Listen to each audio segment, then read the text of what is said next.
Naren, should we start? Yeah, I think so. We have a. In the interest of people who come on, I think it would be fair to them. Yeah.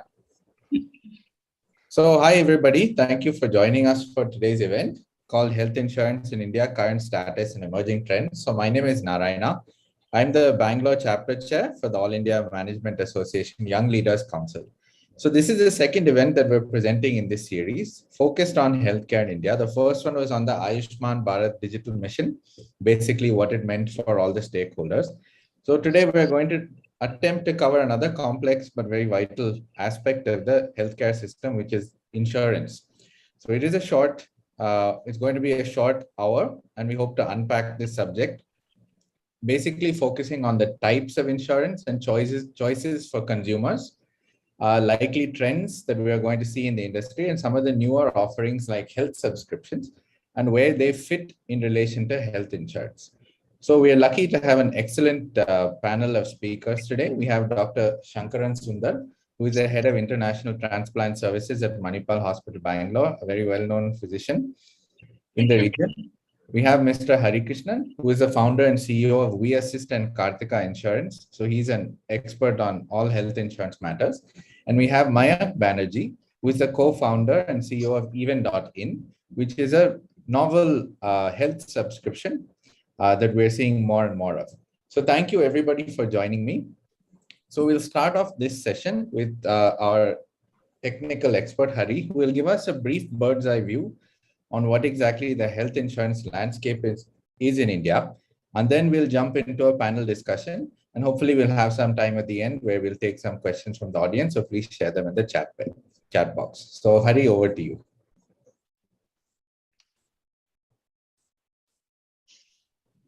Yeah. Thanks, Narayan, Dr. Narayan, for the wonderful introduction, and very happy to be here today at this conference. And it's one of my favorite subjects as well, being into insurance by blood, I would say, because as a family, we've been into the field of insurance, and my dad started his agency back in 1971, and I have spent the last 25 years in the field of insurance. In the middle, of course, a little bit of a stint outside, but the entire focus has always been in the insurance field. And I have seen how the insurance is actually how we have grown from the monopolistic era where only we had LIC and the New India, National Oriental and United, and how we've come into the privatization world, and how things have changed drastically, especially for the Indian insurance industry in the last 2 decades. And it's been fantastic growth that we have seen. I just want to just start off with some simple facts to get us started. Today, if you see India as a country, for a lack of population, back in 2019 when the survey was conducted, we just have about 139 beds, for a lakh. And I think this is something which was very interesting statistics, because this is something exposed when we saw the COVID-1 and 2, how we were running in terms of with the lack of beds. I mean, still in this entire statistics, one thing is standing out is Karnataka still has higher density of from a hospital bed to the population, which is heartening to see. But I feel that from a country perspective, it's a long way to go in terms of seeing in terms of number of beds get adding to the population itself. And when you look at the entire landscape of the country in terms of health insurance coverage, I mean, it is beyond our belief that still we have a large population, which is, I'm talking about large in the sense, in the rural area almost 85%, and in the urban area almost 80% of the population who are not covered under any form of insurance. Even when you see that 15-20% population which is covered under insurance, a majority of them are covered under the government-sponsored insurance schemes. And when it really comes down to the privately purchased insurance from private companies, it's a very minuscule figure of just about 3.8 in 2018. And I'm sure this percentage would have gone up by a fraction in the current scenario, but not too much. So hence, from an insurance company standpoint, of course, the penetration is huge because the market is really big in terms of the requirement for insurance itself. And from a company and the other perspective, you can see the percentages are very, very low, even minuscule, even nothing worthy of even mentioning in the whole scheme. If you look at the growth in insurance business in India. Very sorry to interrupt. If you could just make it full screen, the slides, I think audience are not able to see. It's a full screen slide. Okay. We are getting the presenter view, I think. Oh, I'm sorry. Perfect. Yeah. Thank you. Great. Thank you. Okay, I'm sorry about that. Okay. So yeah, so if you look at the health insurance business growth in India, it is growing by a very good 10%, which is very heartening to see. And if you see roughly, the market is going to stand at about 74,000 crores, which is a big number, but still from an India economy standpoint in the population, it's a very, very low, very small percentage. Because if you look at the 2019, the COVID-19 situation in 2020, 2021, from a general insurance, the whole segment, for the first time, health insurance became the top revenue generator.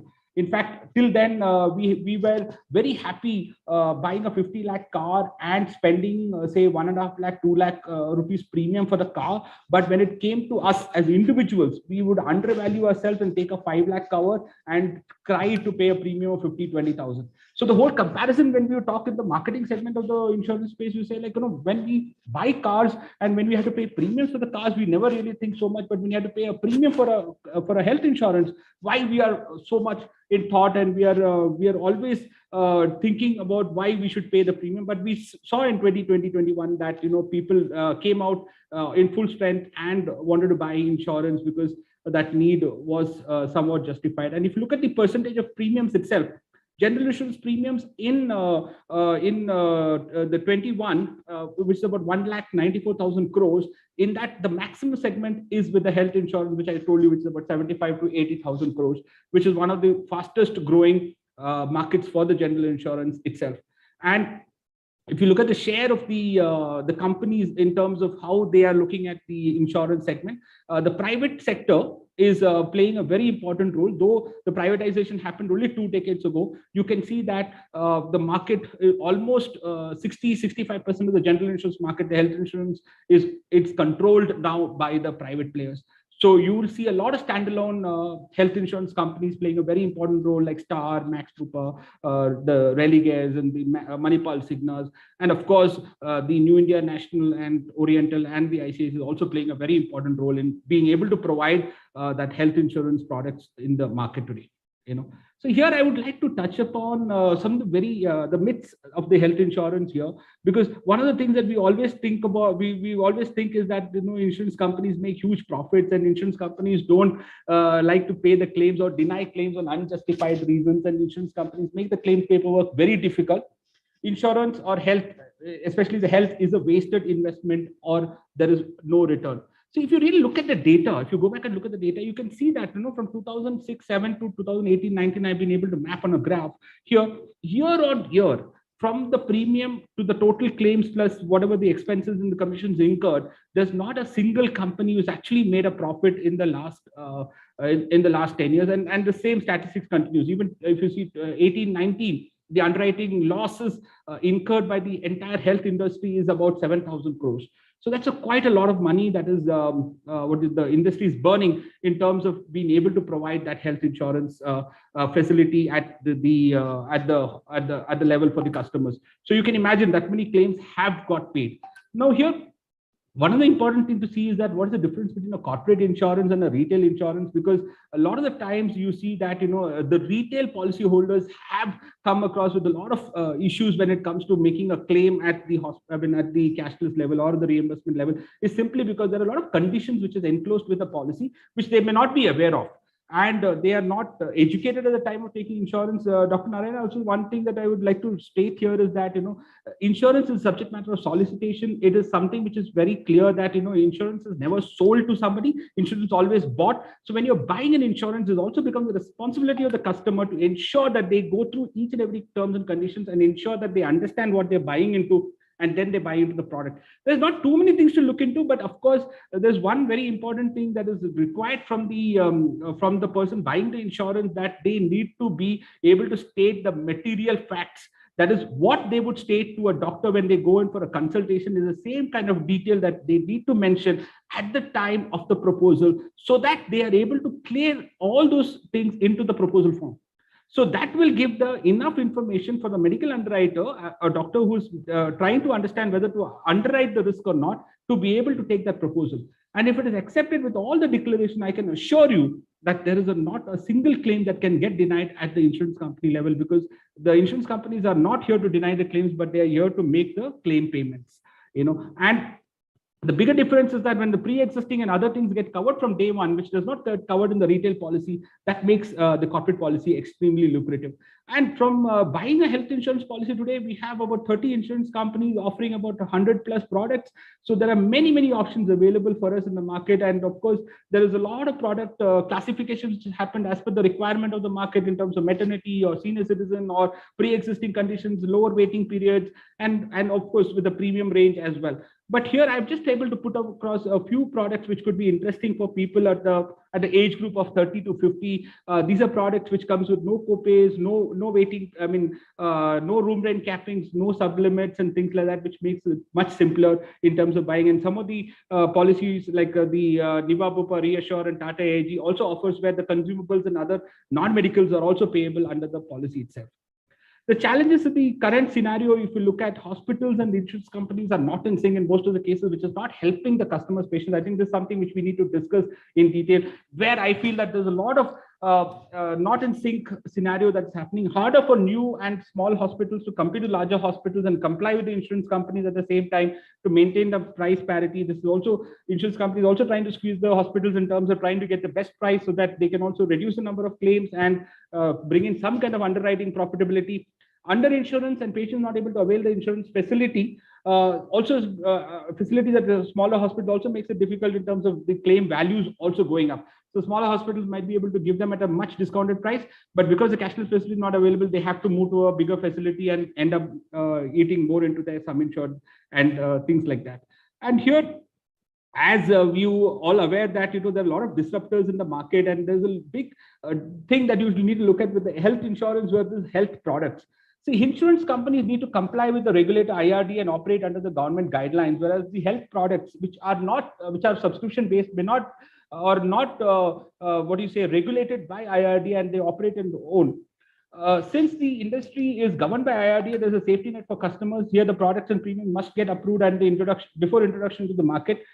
In the other space where there's no approval required, there's no safety net. So at the end of the day, the customers are on their own. So there's the health policy renewability for life is guaranteed in a health insurance scenario by the government of India through the IRD, whereas that may not be the case in the other products which do not come with the regulations. You don't come under the regulation or the guarantee or the continuity, where the ambiguity will exist as we look at. And most important thing when it comes to claims, claims arbitration has become one of the very important thing, and the insurance companies have also brought in the ombudsman and the other people to help in terms of getting the claims and also make it more patient friendly, so that they can approach an independent jury in terms of getting help at the hour of need. So these are the advantages of and the differentiations between the health insurance and health products, as you would like to understand. And to sum it up, if you look at today, health insurance for all, it's a must and it's no longer a choice. Coverage of 5 lakhs is something of the past. 50 lakhs plus is the need of the hour, and that's what we all need to look at. All stakeholders need to come together. The hospitals, the patients, the insurance companies, the TPAs all need to work together to create a more, we have to also create more independent claim assistance professionals, the CAPs as we call in the US, to ease the life of the patients at the time of claim. And I think that's what the whole requirement is. And I am very proud to be working in the space as an insurance activist, and I want to help as many people who have issues when it comes to insurance claim can reach out to us, and we will be very happy to help them, assist them, and ensure that their genuine claims are made payable at the end of the day. Yeah, that's my small take on the health insurance and my journey of last 25 years. in the insurance field. Thank you. Thanks, Hari. That was an excellent summary. I know it isn't easy to try and cover so much ground in a short span of time. So I think we'll go around the panel now and we'll try to discuss a lot of the relevant points you made, but in a little more detail. Right. So I'll start with Dr. Sundar. So my first question is to you. So as a practitioner, how have you seen health insurance in India evolve? Either in terms of the percentage of patients who are insured as opposed to those paying out of pocket, the coverage of health insurance, and how does it impact treatment? So what are your observations on health insurance? I think it's a very pertinent question you asked, Nara, because I passed my MBBS in 1976. That means nearly 45 years in the field. That time, the concept of insurance itself was not there. Even suppose you tell somebody that you need to have life insurance, then they thought that is why you will die. In fact, my father tells me a story that he went to see a girl to get married, and the girl's father asked my grandfather, "Is your son insured?" And immediately that was taken as negative, and the girl didn't proceed. So insurance was a bad name. But down the year, I think it's changed. Now I would say if you are not insured, if I were a girl, I would not marry somebody who's not insured with medical insurance. So that is the reality. It has changed, and I deal with chronic kidney disease, so I tell everybody, in fact, I tell my patients, even if you don't get a salary in a job, please be in a job that gives you insurance, medical insurance. You don't need to get salary. Don't get thrown out.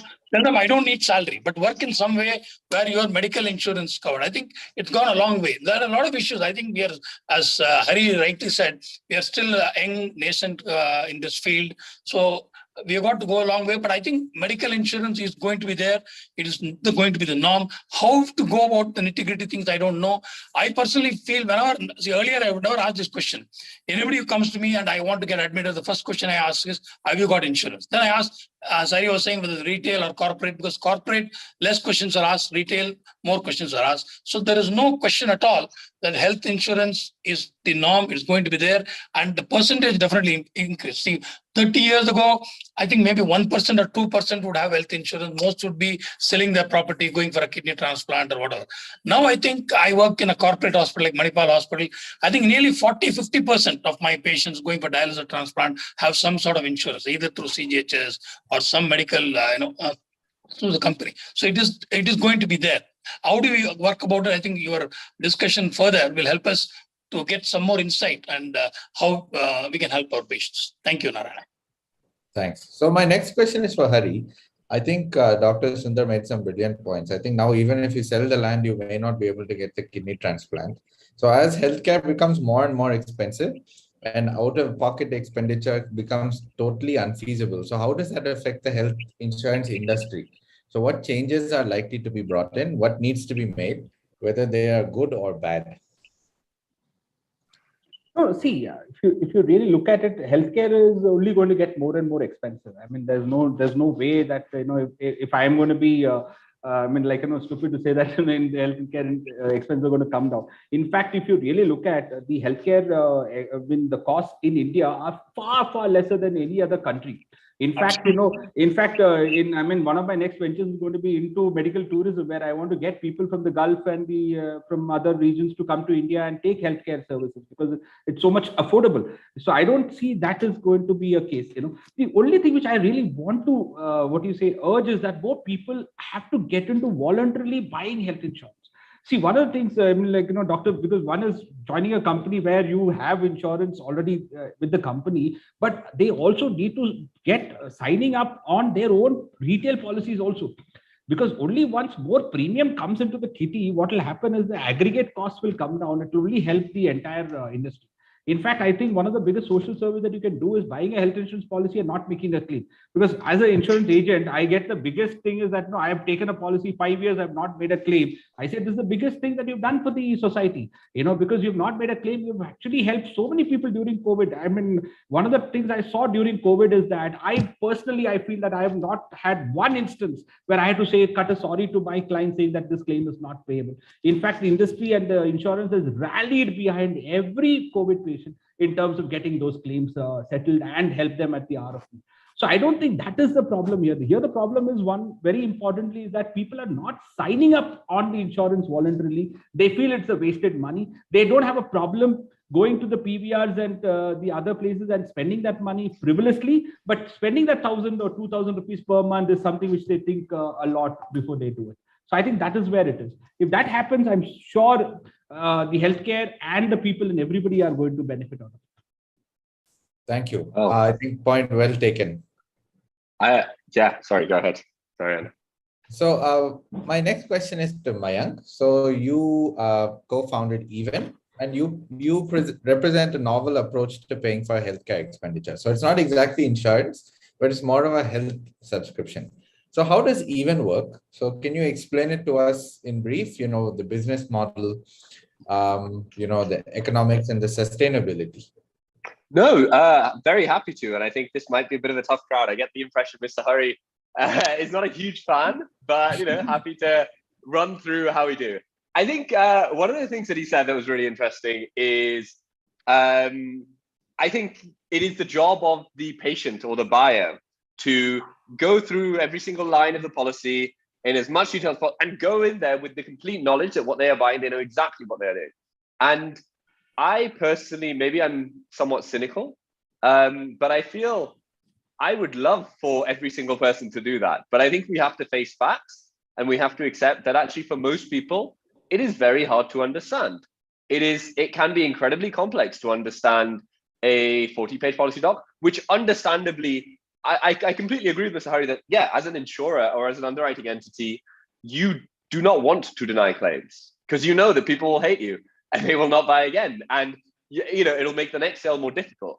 I think the way that we kind of think about it, and I also want to clarify, we actually do work with some insurers. We work with insurance partners, we work with brokers. So we work with partners who are entirely regulated by the IDA. So for example, an Even membership has lifelong renewability, and Even membership can be escalated to the ombudsman. So obviously, yeah, sometimes, yeah, it does take some time to go into the details. And, you know, sometimes everything that you see on the website may not necessarily be exactly what you see in the actual terms and conditions when you read it. However, here, our take is pretty straightforward. We agree that from an insurance lens, people are trying to be as generous as they can when they pay out the claims. But in some ways, one issue sometimes is there's also some pushback on hospitals.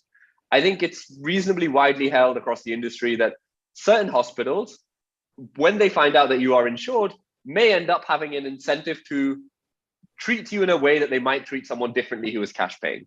I guess the way we think about it is we are a layer on top of existing insurance. So we very much partner with existing insurers, we partner with brokers, and we partner with hospitals. And our job is to take away the complexity for the end consumer. And our job is essentially to say, when you buy a membership from Even, we cover all of your healthcare costs, bar medicines, which even that we will be rolling out. The way we do that is by partnering with an insurer and also having our own team of in-house doctors whose entire job it is to guide you through the journey. So when you have a claim, you call up one of our members, one of our doctors. That doctor's responsibility is simply there to walk you through the entire process to ensure that you get the best quality of treatment and simultaneously that any insurance that you had covers it. I think this allows us to do a few interesting things, like, for example, drop a huge amount of the complexity that existing policies have, simply because we take on the burden of simplifying things and dealing with the insurers on the back end and creating customized products that cover everything, because the insurers know that our doctors and our team of clinicians is guiding them through that journey. So our entire business model that is actually very similar. It's one based around value-based care. People become Even members and we cover their healthcare costs. We do this in partnership with insurers. And if we are able to find a way to ensure that the patient experience is exceptional, and indeed on top of that, the insurance company makes money, we get to take a small margin for providing that service and kind of acting as that connective tissue. Does that make any sense? Yeah, that makes sense. Yeah. So I think the big thing for us is we believe that really the issue is complexity. And that complexity is not due to the fault of the insurance companies, because they are dealing with an imperfect system where from day one, you have to cover anywhere between 5,000 and 10,000 hospitals. That means that when it comes to fraud and claim detection, let's say if you're not working at a Manipal like Mr. Sundar, but let's say you're working at a less reputable hospital, I think we would all agree that there is a chance that there may be fraud in the system. And so I, as the insurance company, have to find ways to minimize that and often add in layers of complexity to the product. Our approach is if you can get the doctors themselves to be guiding the patient through the journey, you can ensure that the patient gets a far better experience and the insurance company saves money. And at the end of the day, you have an incredibly simple product because in some ways you're relying less on a 40-page policy doc and you're relying on the clinical judgment of an incredible team of doctors, at least a team of doctors that we think is incredible. I will leave the reality to everyone else to decide. Okay, yeah, so that makes a lot of sense. Thanks for your answer.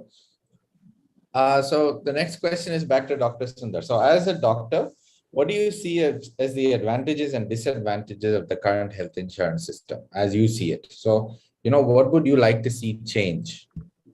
I think the current insurance, Hari was rightly saying, the general feeling is that the paperwork is enormous and it's cumbersome. And importantly, pre-existing, that's where the problem comes now. It's ideal with chronic kidney disease. And if you have chronic kidney disease, obviously there's no health insurance in the retail sector. They go for a corporate, there's no questions asked. But somebody has got, say, chronic kidney disease and say in 5-10 years time, he's going to land up in dialysis. The moment he's labeled chronic kidney disease, then he doesn't get insurance. How do we go about this? And I was very impressed with the way Hari presented the entire scenario, how insurance is growing. But again, my own feeling, I've spoken to my colleagues and the feeling is the very poor, the BPL or below poverty line, they somehow get into some sort of insurance so they can go in. The rich are no problem. It is the missing middle, as my colleague, Dr. Balal, the chairman of my hospital, has written an article. The missing middle class, which is about 500 million people, they actually don't have much of insurance. And that is where I think we have to address now. And they form the bulk. I think COVID has made a difference. A lot of people have understood that because of COVID, if you didn't have insurance, you would have a problem. So I think that in a way, one of the advantages, I would say, it's sorry to say that, of a crisis was people getting to know about health insurance. So my own feeling is that definitely we need health insurance. How do we go about it? How the premium is going to go? And in fact, I was looking at Mayank's Haven. I didn't even know there's a company like that and is doing this work. The premium or whatever the monthly charge looks quite reasonable. I think I should also become a member on a first rate. So what would I expect? One is less of paperwork, especially people who are illiterate from the villages. How do we go about it? And somehow the feeling, Hari may say that general feeling that he says by statistic, I'm sure it's correct, that most of the claims get cleared. But generally people don't have that feeling. They feel that insurance does not give all the this thing. I mean, the clearance is not easy. Even the hospital, the patient gets discharged in the morning, and by the time they get discharged, it takes 24 hours. The delay is there. How do we go about it? Pre-authorization. I mean, what is authorized by the insurance is much less than what we ask, and then the bill goes up, and there's nobody to pay the bill, and there's a tussle between the patient and the hospital, and this is a problem I'm facing every day. So how do we address that issue? I think this is what we have to discuss. Can I comment on that, if that's okay? Because I think, in some ways, Dr. Sundar just really outlined so many of exactly the key problems that we think are so important that we want to solve. So I think on the point of pre-existing conditions, I think unfortunately there are certain members that we even get that unfortunately it's just almost impossible to cover, right? If someone comes to us who is currently on kidney dialysis, it's pretty much impossible to find a way to cover them from day one without some kind of waiting period. I think the interesting case is that you build up on this though. So I think the way we think about it is sometimes we get members who we know that an insurance company that doesn't have a team of doctors would understandably be forced to deny because they know that they're super high risk and they might not be able to pay. The way we think about it, however, is by definition, by the fact you have a team of doctors, that gives you a lot more control of managing their care. So if you get someone who, for example, is has a particularly high HbA1c, you know that with your own team of doctors and through kind of careful prompts and essentially some input from the user as well, the patient has to feel bought into this. You can do a deal with them where you say, we will cover you in a way that an existing insurance company might not be able to, but we would like you to maintain a healthy lifestyle and on a regular basis, whether it's quarterly or monthly, get a HbA1c test and ensure that it's within the parameters that you want. I think this applies to people with pre-existing conditions, but it also applies to people who are, let's say, not currently able to afford to pay the premium that would currently be charged them. And here again, you can say through managed care, you can drive down the costs and ensure that as costs go down, you're able to open up insurance as a model, in our case through a membership, but initially, like in the long term as a model, to a far wider group of people. The final piece here is, I think once you take on the responsibility to have doctors in the loop, essentially the paperwork significantly cuts down, right? Because realistically, our doctors are the ones liaising with our insurance partners, broker partners, CPAs, and so on. And effectively, that means that from a member point of view, it feels like a truly seamless experience. I think the final piece here is we talk a lot about healthcare and health coverage, but invariably, most insurance is focused on IPD. And I am a consumer that, at least as you can probably tell from my accent, like I've always taken OPD for granted. And really, I think one issue that we sometimes face is when people are buying health insurance, we significantly overestimate the extent to which they have read all the details of the terms and conditions. And they sometimes, in many cases, don't even appreciate that OPD is not necessarily covered. So I think this overarching feeling of, oh, I bought health insurance and it doesn't cover me, can sometimes be made worse by the fact that people may not necessarily have time or the inclination to read the policies, and that's terrible, but that is also a fact of life. And so our job is, how do you cover all of the healthcare costs that someone expects when they're buying healthcare coverage? In our case, a membership, in other companies, insurance. And I think, as I said, our belief is the only way to do that is to combine, I guess, the business model of someone like an insurer on the back end, whilst keeping it very much front and center as a team of doctors who are there to manage your entire care journey. I think so. Sorry, go ahead. You want to say something? What I think the Mayank's model looks interesting to me. I don't know, but Mayank, suppose I become a member, you are saying that I need not take health insurance in any other place. Is that the way it works? No, so we actually work with an insurer on the back end. So for example, if you already had existing, we would say that most of our members, about 30 to 40% already have existing corporate cover. Another 30 to 40% already have existing insurance. And we have about 20, 25% who simply have nothing.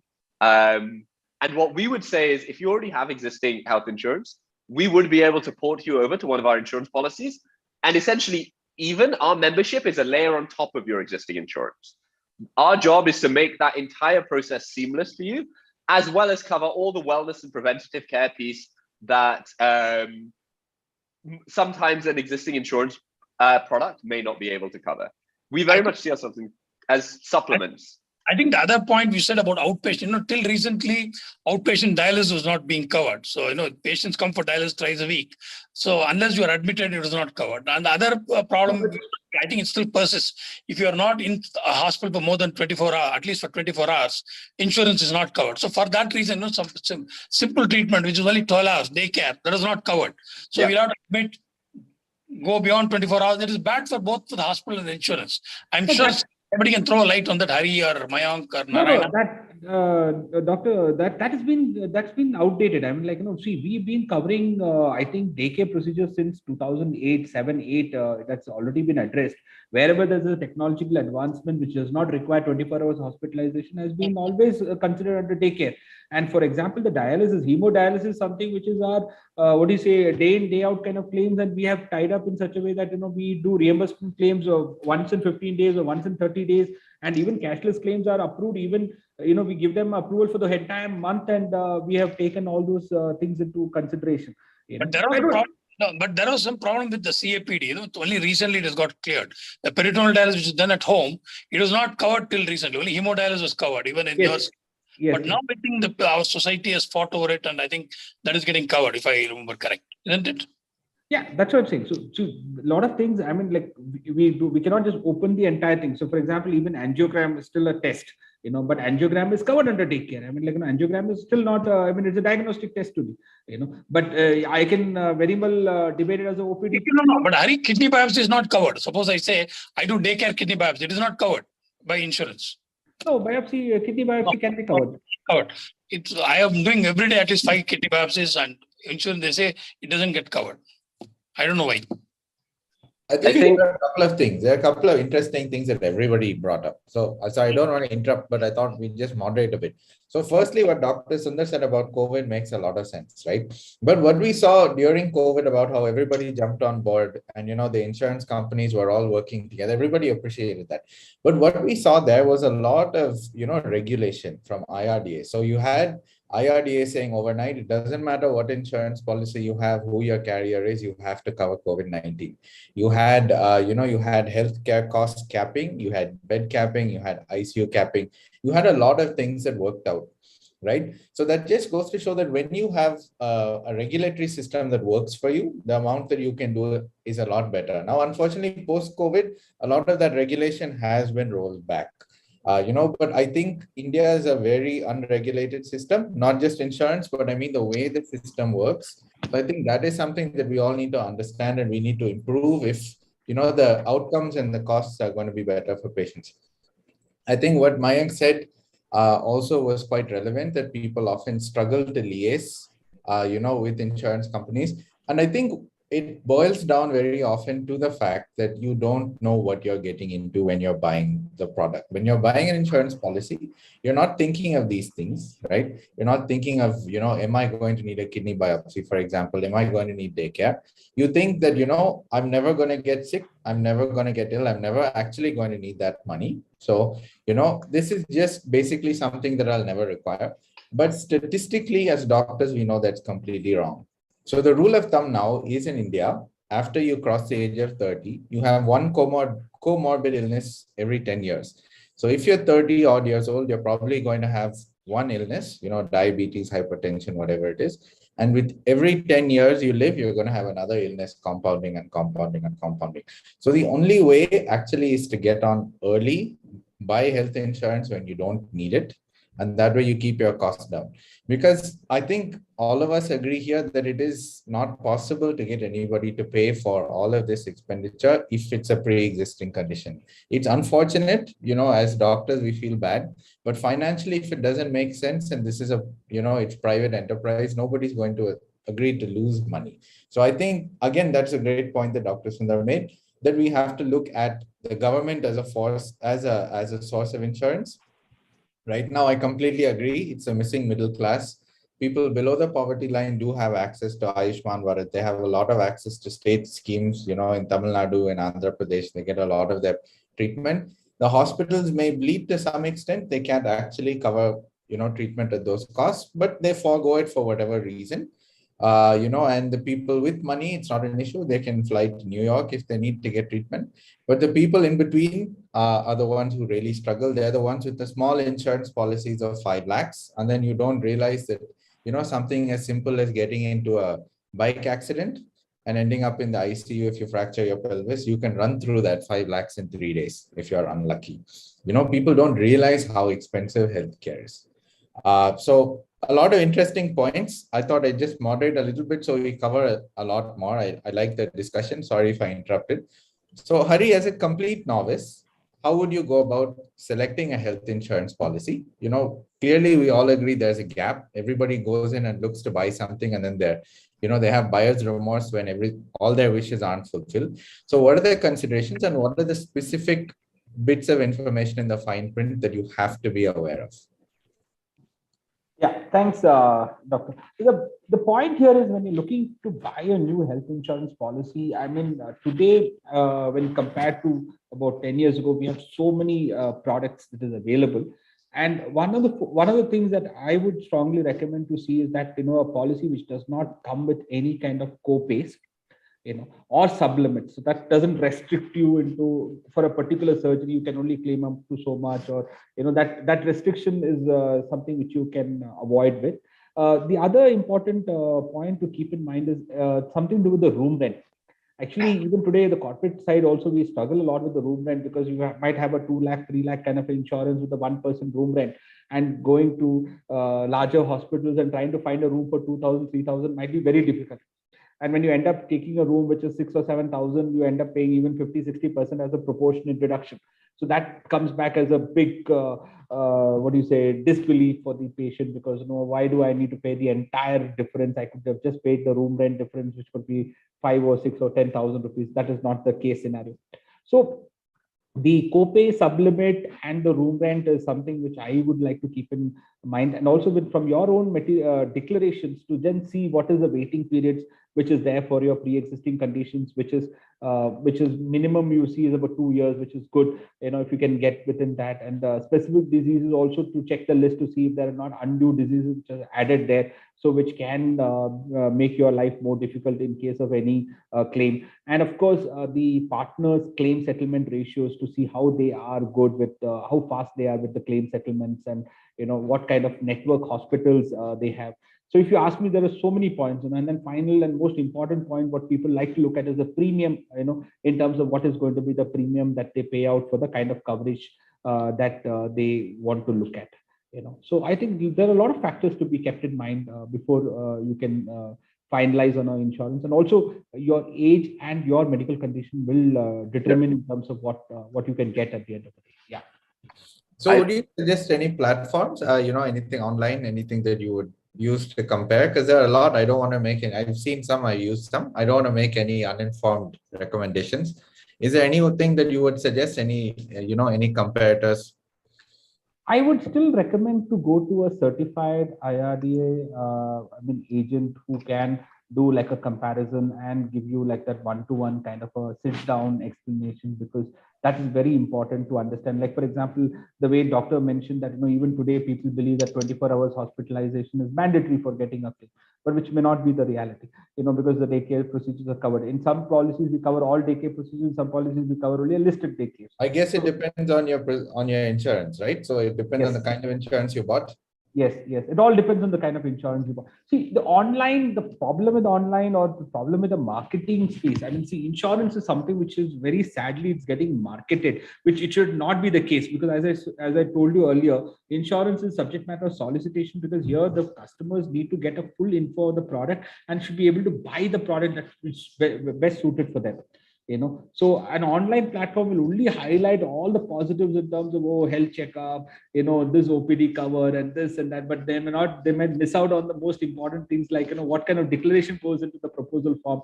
Is this product is suitable for you or not, or after 60 there will be a copay or not, or what kind of premium increases can happen. People are not even aware that the premium increase in health insurance is across all the board.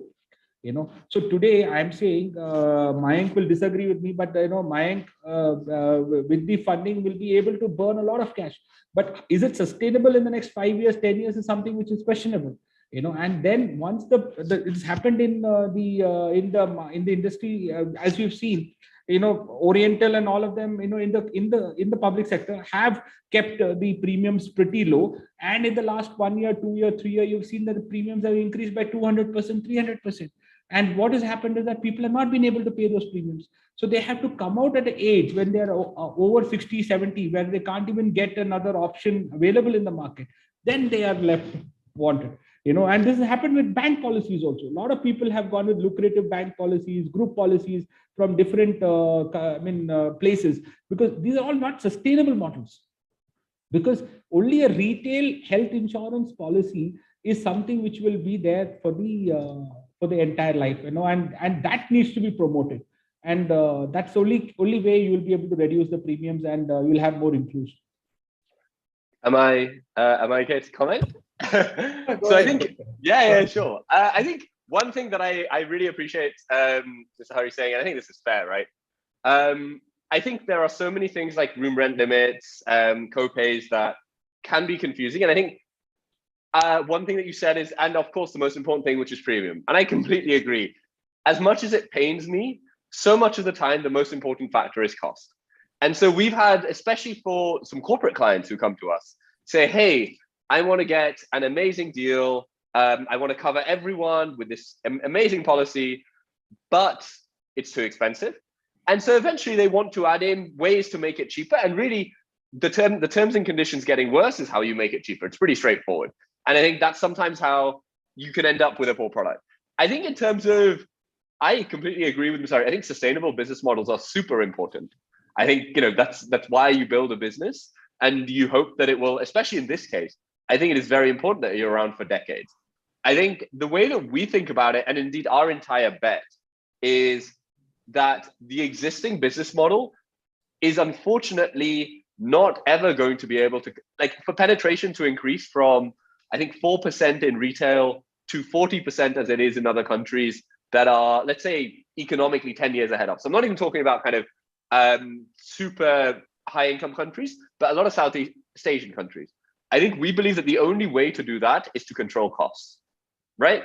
And there, in order to control costs, we do not believe that you can still have this incentive misalignment between the hospitals and the service providers on one side, and indeed the insurers on the other. I think our entire model, and indeed our entire approach, is how do you make the whole ecosystem more sustainable?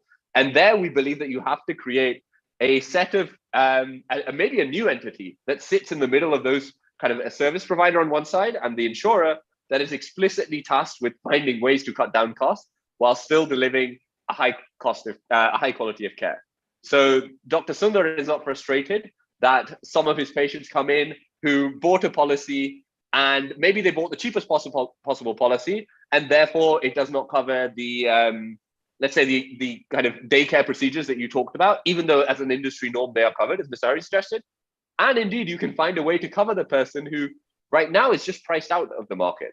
And I think you also increase penetration for the insurance companies, because as Mr. Hari said, yeah, the more people that buy this, it's a social good.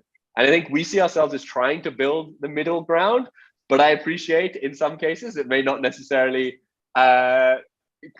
maybe for an outsider who hasn't sit down and, with our numbers, basically, it may seem like this is too good to be true. How is this sustainable? Got it. So now, sorry, you want to comment on that, and then we'll go to the next question? No, you can go ahead. Okay. So I think moving slightly away. So Dr. Sundar, we all know that you specialize in kidney transplant. So, what do you think is the role of insurance in chronic disease? So you told us a little bit, about the example of kidney biopsies not being covered. So what are the struggles that some of your patients have? I think, Narayana, when you say kidney transplant, basically it involves the kidney donor. I think that is the point a lot of people are now saying. A person who's donated a kidney, the organ donors still recently, they were not being insured. And I heard it went even up to Supreme Court or Prime Minister Modi's level. Only now, with great difficulty, they are able to get insured. I think this is a point I think Hari and Mayank maybe will tell us. If I'm an organ donor, will I get insurance? This is a question my patients are asking. Because that is one way to incentivize organ donation. Because basically somebody who donates an organ is having disincentive. I'm not saying give money to buy or sell an organ, but there shouldn't be disincentive. And if you donate a kidney, you're normal otherwise, but you're not going to be insured by the medical insurance, then it's going to create a lot of problems for the kidney transplant program. So I would like the input from Mayank and Hari, and Narayan also, if possible. I'll let Hari go first on this one. Thanks, Mayank. See, doctor, what we are looking at is we don't have to wait till the donor is ready for an organ donation then to buy an insurance. He can always buy the insurance and then he can be an organ donor. So there's no way we are stopping them, from not getting into the fold of insurance. In fact, the insurance policy, like for example, Niva Bupa and all, they have a policy for example, if I am the person who is receiving the organ, my policy will cover the organ donor's medical expenses as well. But that is not the issue. That is the issue is after donation. So after donation, they are at a disservice because they don't get insured. That is the problem. See, what you're saying is true. Everybody should be insured. That is the utopian idea. That is the ultimate aim. All of us should be insured. There's no question at all. And are you saying somebody going to the PVR and eating popcorn for 500? Even when I say that, I get angry because my consultation fee 500, they don't want to pay. But the same fellow is eating popcorn 500 rupees. He doesn't question that. I understand that. So maybe we should put part of the popcorn fee should go for universal healthcare. I don't know. No, doctor. What I'm trying to say is that it is a surgery which he is fully aware of. He or she is fully aware of that they're going in for the surgery. So they don't have to wait till the surgery is over to then go for the insurance policy. Once the insurance Sorry, my bad. But I think our patient, that's the only time he knows. Most of our patient donors also don't have any health checkup. In fact, many of them we have found out that donor has got only one kidney, only during the time of assessment for organ donation.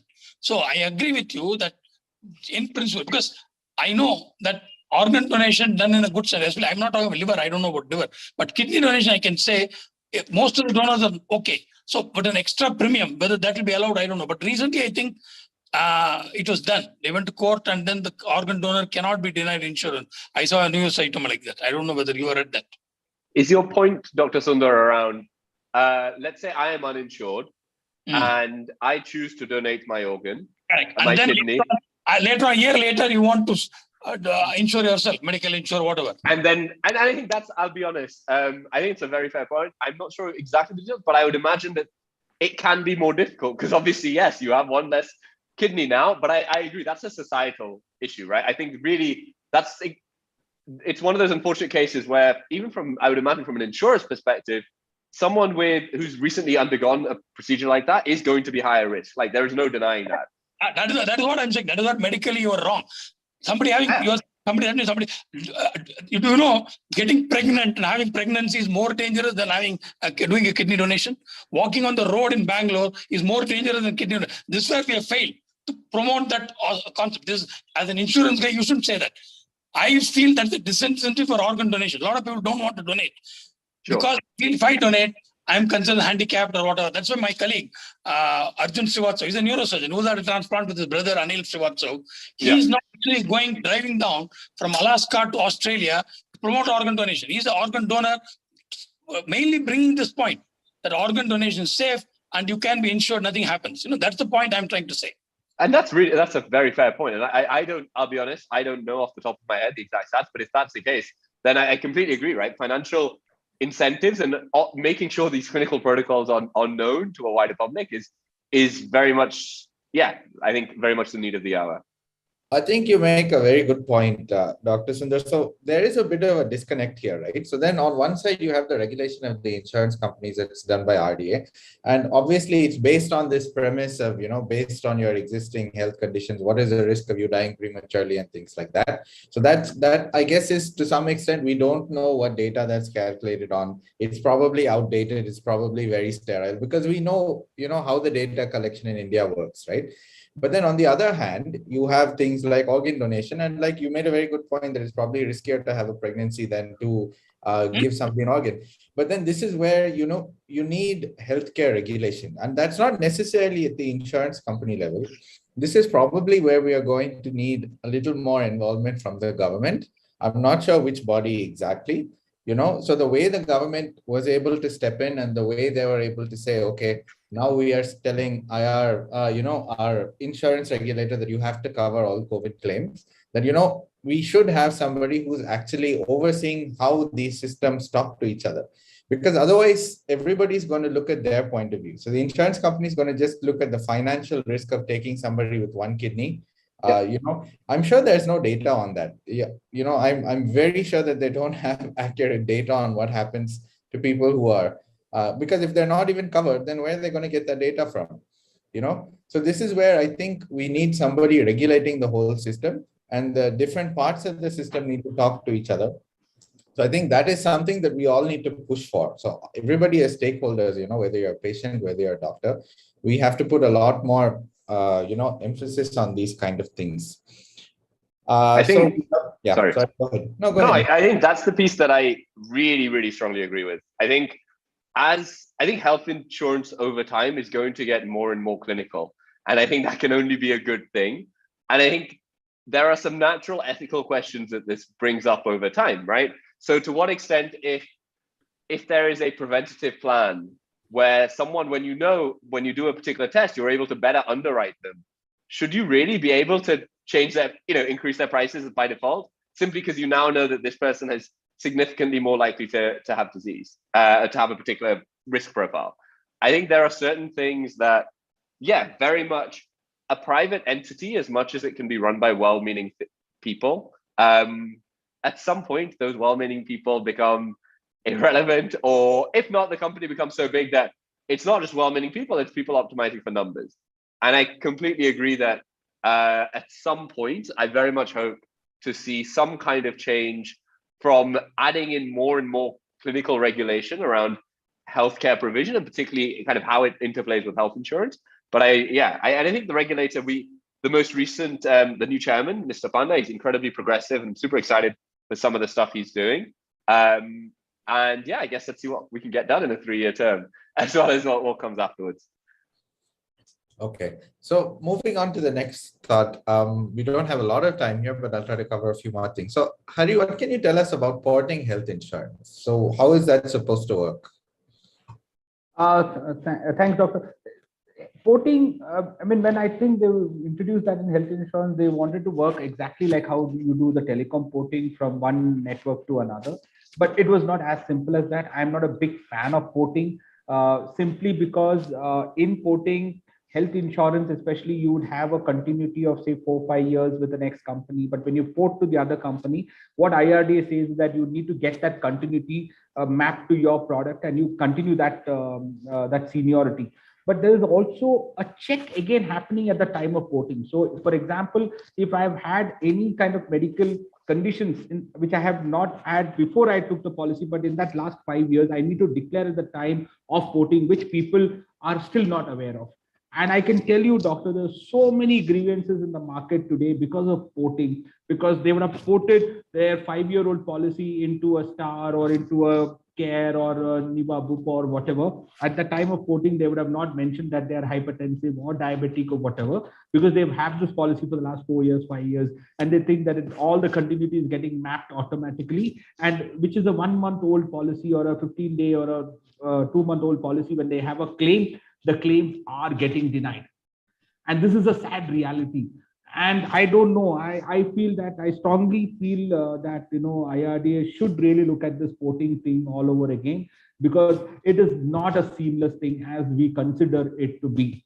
Though it's a great thing if there is no issues whatsoever, and then if you're porting, it is good. But otherwise, in many cases, I've seen that it has backfired, and people who had like a good product, because of the marketing pressure or the commissions or whatever you call it, people have been for their own greed have ported policies, and I think it has affected the customers in a very bad way. And I am a big person who would say no to porting. If you have a product, you stick to it. It is not like you want to buy today on Swiggy and tomorrow on Zomato. Health insurance is not a commodity of that sort. You need to do a lot of due diligence in terms of when you want to do it. And when you port also, you have to take utmost care. I'm sure in certain cases where your premiums have gone up a lot and your product is not that superior and you want to port to then you have to take utmost care. It's double the risk that you need to take, and do it properly, then it works. But most of us, we don't have the time, we are lazy, and we don't want to really do all of it, and we want to pass all the buck to the agent who is doing the job. And then when there is an issue, you want to just push it all on their head and say that, oh, you were all good, but they didn't do the job. But that's not the reality, sadly. So that's why porting is sadly something which I don't really appreciate at all. Got it. So we don't have a lot of time left. I'm just going to take another 5-10 minutes. So we got a couple of audience questions. We answered some of them during the discussion. So one of them I'm going to answer because it's relevant to me. So somebody asked, how do you avoid reconstructive surgery being branded as cosmetic surgery and claims being rejected? Right. So I do head and neck cancer surgery and reconstructive surgery. So that happens quite rarely. And I think probably the way to avoid doing that is to talk to your insurance company, talk to the person in the hospital who's responsible for insurance, and talk to your doctor. So the way that we word these claims is very, very important. When I am doing reconstructive surgery for cancer, I would never use the term cosmetic, from the way we write the case sheets to the way that we name the procedures and things like that. In fact, actually, if you have a decent insurance, sometimes we find a way to cover a lot of things that otherwise wouldn't be insured. So for example, if you have a jaw reconstruction, dental implants and things like that, if your surgeon is a little sneaky like me, I'm able to get in all of that, shown as reconstructive hardware. So I think it's very important, if you're going in for those kind of surgeries, to write that in the case sheet, because the insurance company audits all of that information. So you write it in the case sheet. They have to say that it's for functional reconstruction, not aesthetic or cosmetic. So most of that, according to me, is not a major problem nowadays with insurers. So one question for Hari. So for NRIs traveling to India for holidays, do you need travel insurance? It's always good to be insured, Dr. Narayan. I mean, like if you're traveling to India, definitely, because one is, the climatic conditions, the environments are totally different. And today with the pandemic, and of course, you see a lot of the other scenarios, food poisoning, or even as doctor mentioned, even walking on the roads of Bangalore is so dangerous today. You might be not fully aware. So from an accident to any of the general emergencies, it is very much advisable to definitely have you covered at any point of time. Okay. You need to always have a worldwide cover. I mean, that's what. Got it. So take home message, never any hesitation, always buy that insurance policy. So another question in the chat box, any advice you would like to give to diabetics on plans that they can choose? See, from an insurance plan, if you ask me, there are lots of them today. I mean, lots of companies have understood the whole requirement for having diabetic specific plans. In fact, in national insurance, we have a diabetic policy which covers diabetes from day one itself. So most of the people are not aware. I mean, in fact, national insurance has been one of the very good products which I was able to help one of the people who were, not only diabetes but on insulin. Where most of the other partners even deny to give you a policy, where we had the thing of issuing a policy, and within about 6 months, the COVID happened, and there was a hospitalization which ran a bill of about 6-7 lakhs, and we were able to even clear that claim. So that's the kind of advantage you have if you know how to choose the right product and keep yourself covered at the right time. Great. So for everybody listening in, Hari has been very generous. You can see his mobile number up there. So he's offered, his expertise. So you can always reach out to him, send him a message, email him, get his insight, because it's very important to understand what you're buying into. So a quick question for Mayank. So two quick questions. So who are the ideal customers suited to models like yours and who are not? And do you cover any cosmetic procedures? So on the latter, unfortunately, we do not cover cosmetic procedure. Essentially, our basic assumption is if it's something that a doctor feels that you need, we will find a way to cover it. And obviously, we ask you to disclose. So we actually don't have any waiting period, unlike most existing insurances, but that's because, as again, we are a layer on top of existing insurance. But unfortunately, we don't cover cosmetic procedures and procedures that a doctor feels are not clinically necessary. In terms of the ideal customers, right now, I will be very honest, it is, we want to prove, ironically, that we have a sustainable business model. So we are focusing on customers that are comfortable essentially paying a little bit extra for convenience, because even if slightly more expensive, we think you get a pretty incredible product that covers all the things that maybe you might find that you might wish your existing insurance would cover. As I said, we are a layer on top and work with partner insurers. So people who are willing to pay a slight premium for peace of mind and convenience.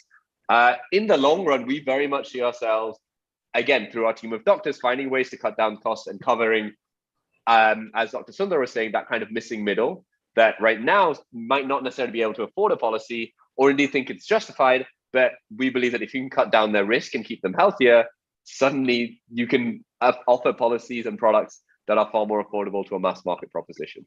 But along the way, we have to show the model is sustainable. Mayank, I have a question for you. You Yes. excluded pregnancy. That means the doctors don't want people to get pregnant. And number two, I find that I'm eligible. I'm 67. I'm not eligible to join your membership.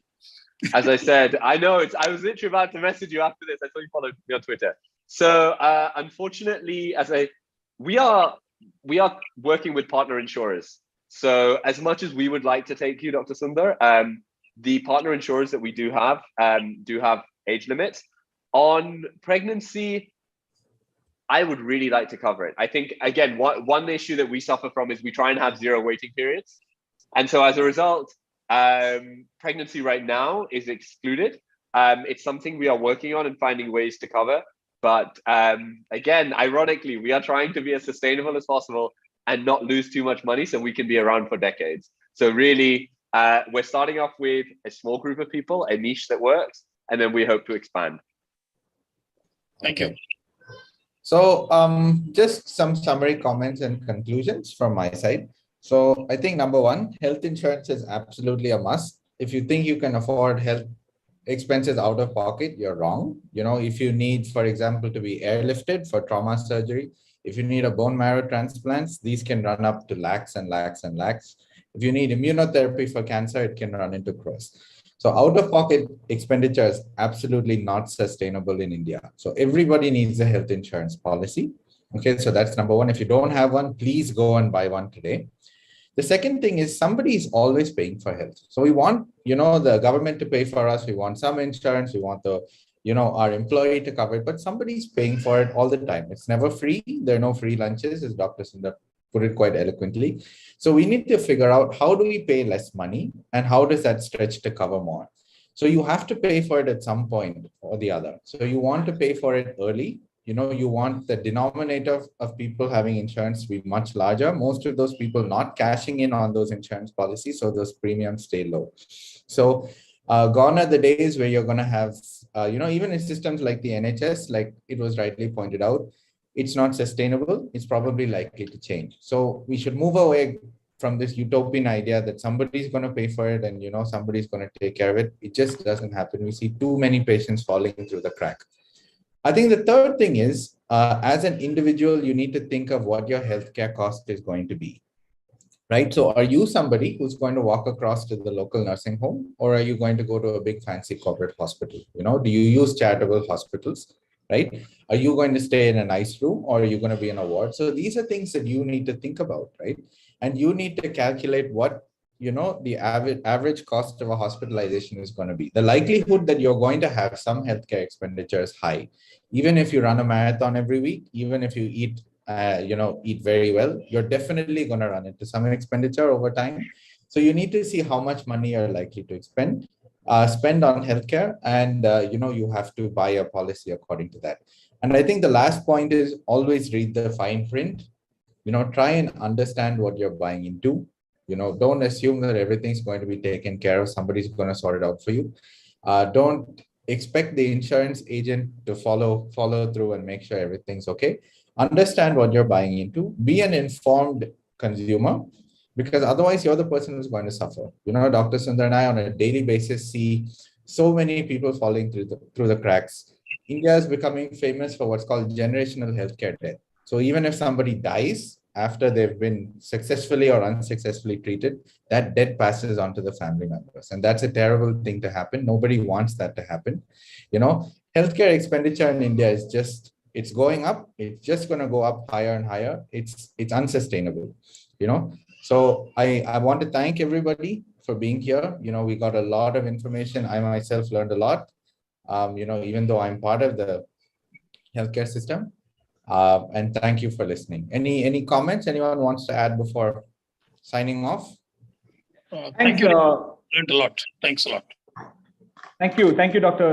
It was phenomenal and fantastic to be here. I've shared my coordinates in the chat group. If anybody would like to connect, happy to connect. Thank you so much. Thank you.